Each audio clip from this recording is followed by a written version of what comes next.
Where I want to leave you now is with the conclusion, point 3, the conclusion to Jesus' sermon.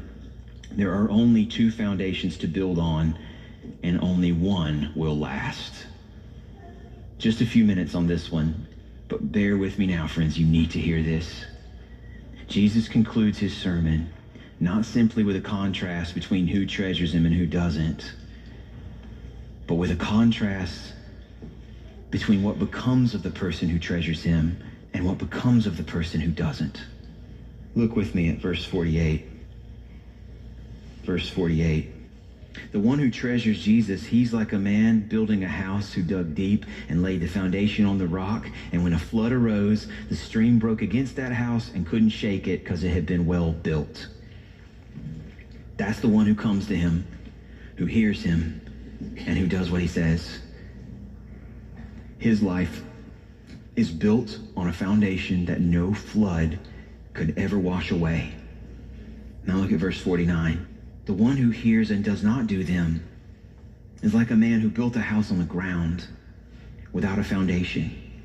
When the stream broke against it, immediately it fell, and that ruin of that house was great.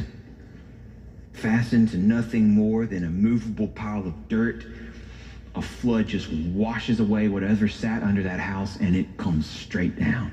There are only 2 ways for your life to go. Only 2. Every one of us is living in one of only 2 kinds of houses. There's a house on the rock that will stand up to the flood that's coming. There's a house on the ground that will not.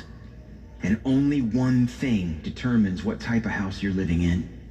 Only one thing determines whether your life will survive the flood that's coming.